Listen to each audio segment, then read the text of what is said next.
If not Thor, which Avenger would you like to play? Probably Captain America. You like to play Captain America? But we changed it to Captain Australia. It doesn't have a shield, it has a boomerang. Nice. I want to see this movie. Is there a Captain Australia? That's his butt. That's not his butt. That's something else. That's not his butt. This is not what a butt looks like. We both found out. Take your jacket off. She's cold. Give her your jacket. No, he really wants to get close to me. Does he want to see the abs? No, I don't know. I don't know what he's doing, but keep going because it's Disney. We're at Disneyland, for God's sakes. There are people, families here. For the love of God. Come on. I guess my dry cleaner was right. I'm a worthless sack of crap. What the? So you see this next one, everybody dies. Dude. Not everybody. Hi, I'm Scarlett Johansson. Oh, and this is Why Ryan Reynolds wanted to play Deadpool? Jobless? Yeah, jobless. I mean, just like every other guy, I was like desperate. Desperation, definitely. Elements of middle-aged panic. You consider yourself to be the leader of this group? If you say so. They say Cap cannot live without a war. Right? Yeah. Selfish. Do you? You're like my spirit animal. Thank you. Wait, what's your birthday? Mine's November 22nd. Yours too? That's so weird! Oh! Mr. Jameson, please, isn't there any of these shots you can use? I really need the money. Miss Brandt? Yes. Get me a violin. 5 minutes to deadline, Jonah. All right, run a picture of a rancid chicken. Here's a headline. Food poisoning scare sweeps city. Some food got poisoned? I'm a little nauseous, yeah. All right, Mr. Jameson. Stinks.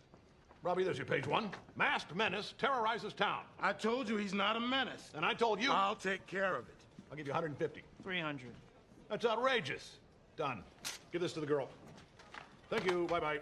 Yeah, but Sebastian? What is that, a cat's name? Wait a damn minute. Wait a damn minute. Ike, you have to be honest. Am I ugly? Yes or no?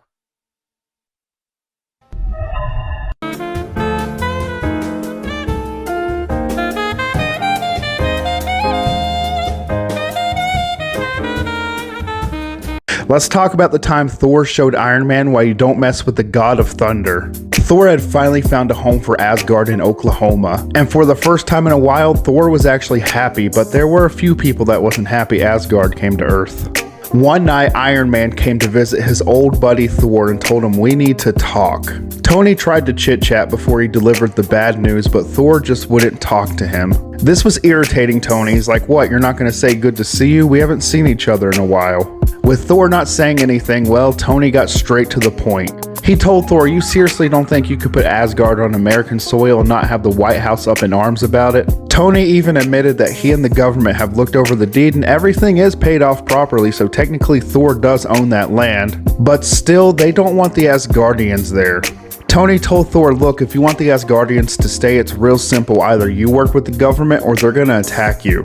Tony told him, "Better yet, we can just move Asgard. I know a perfect island in the middle of the ocean for it. Or we can take it up into space. What do you say, Goldilocks? Are you with us or against us?" Thor then started building up lightning and told Iron Man, "Oh yeah, things have changed, haven't they? You hunt down those who you once called comrades, and either imprison them or kill them just like Cap, right?" Lightning started to strike all around Tony and he was starting to get scared. Thor told Tony also, "You stole my genetic code without my permission and used it to create a cybernetic abomination. That's an insult to me." And Thor just kept charging up power. Tony tried to shut Thor down by attacking him at a high speed, but Thor was faster and hit Tony in the side with his hammer and sent him flying. Wanting this over quickly, Tony used his most powerful attack on the God of Thunder. Hitting Thor, Tony thought, "Oh, I got him." And honestly, it didn't even leave a scratch. Thor then threw Tony through a few buildings. Tony was wondering why his attacks weren't working against Thor. They usually did. Thor told him, "Because I'm not holding back this time, Tony.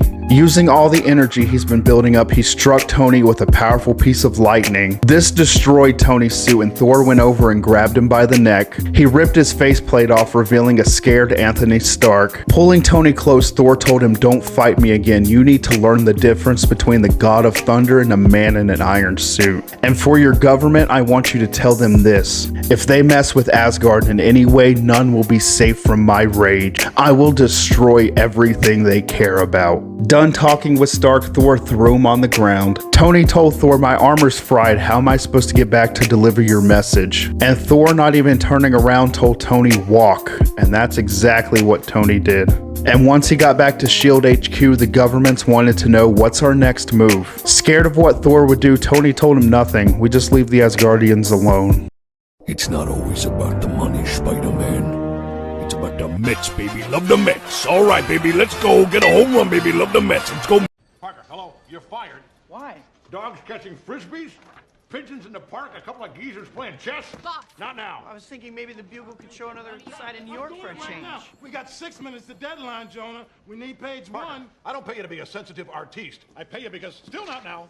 I pay you because for some reason that psycho Spider-Man will pose for you. Spider-Man won't let me take any more pictures. You've turned the whole city against him. A fact I'm very proud of. Now, get your pretty little portfolio off my desk before I go into a diabetic coma. Boss, your wife's on the line. She said she lost a checkbook. Thanks for the good news.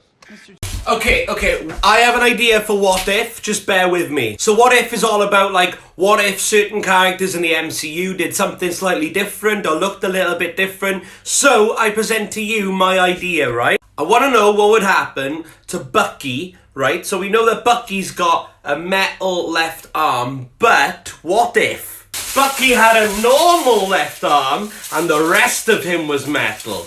What would happen then, eh? Venom. Veneno.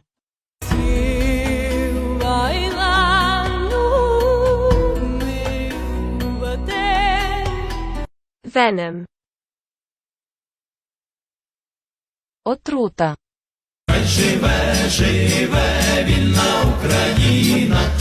Venom. Gift.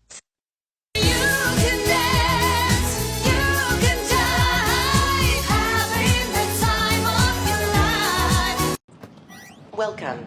Voice activation required. Thor. Access denied. Thor, son of Odin. Access denied. God of Thunder. Access denied. Strongest Avenger. Access denied. Strongest Avenger. Access denied. Damn you, Stark. Point Break. Welcome, Point Break. Let's talk about the thing that Peter Parker does to remember Gwen Stacy every single day. Gwen Stacy was the first person to ever just fall in love with Peter Parker. She admired that he was nerdy and loved his awkwardness. And the night that he had lost her had actually changed Peter Parker forever. He tried his best to bring Gwen back, but there was nothing he could do. And on the day of her funeral, Peter felt that he had so many unsaid things to Gwen that he should have told her when he was still around. Peter remembered Uncle Ben's words, "People will always stay with you as long as you remember them." And he never wanted to forget Gwen Stacy, so he did something to always remember her. So he decided to talk to Gwen every single night. Using Uncle Ben's old tape recorder, Peter would sit up in the attic in his house and talk to Gwen Stacy. He would tell her about his day, which villain he fought, how his patrol went around New York City. He would tell her how his Aunt May was doing because he knew that Gwen really liked May. He even told her the good news of when the Green Goblin died and made sure that she knew that he wasn't the one that did it because she wouldn't want revenge like that. And every year he does something special for Gwen. On Valentine's Day, he goes to the bridge. He leaves a rose for her sitting on top of it. Peter doesn't tell anybody about this because he doesn't want to make a big deal out of it. Because it's something private and Gwen never really liked attention anyways. And every year, Gwen was Peter's Valentine no matter what. In the tapes, he told her about Mary Jane and how she made a wonderful wife and how she taught him how to love again. MJ knew about the tapes too, and she would come up and tell Peter to tell Gwen hello for her and tell her that she misses her as well. Peter told Gwen, "I know you're never going to listen to these tapes and everyone thinks it's just a waste of time." Peter tells her, "It's not though. It feels like I'm talking to you again, Gwen, and it feels amazing. I'm talking to the person that taught me that life can be great."